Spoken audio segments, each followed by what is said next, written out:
lai câu dạy lùi thái câu này xem lai câu rõ quát nam lại lùi đi mai dạy vợ câu mai dạy ngang ngang được lăng say câu nắp nhai ray buồn rồi mới mai cầu có câu trong đám cơ mà say câu vắt hồng ngạt câu câu mà theo mai cơ câu loài nung dám lấy chân từ má trao bray lùi đi một vùng xoay cả nào say câu phố này mô trong nhà nằm nhú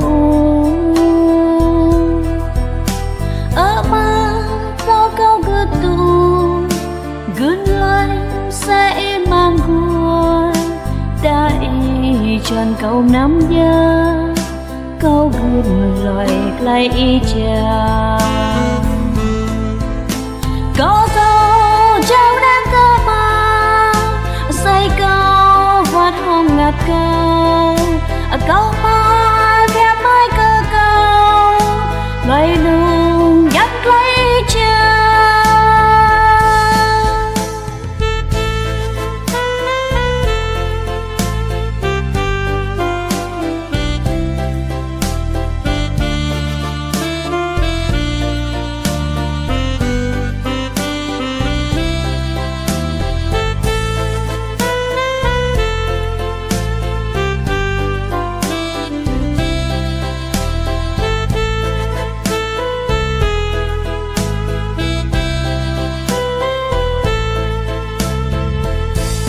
này xem lại câu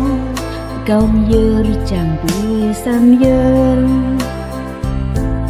chẳng lại cho em nuôi lại tươi mừng nguồn mạnh tiền mà ơi cái dâu biết cái bà cốc lại ba nó tôi làm chẳng cơ kêu biết cái nên đưa trình dùng chắc phim là có câu trong đám cơ mà say câu vắt hồng ngạt câu câu mà theo mai cơ câu lời nung dám lấy chân này xem lại câu dạ y lùi tha hè câu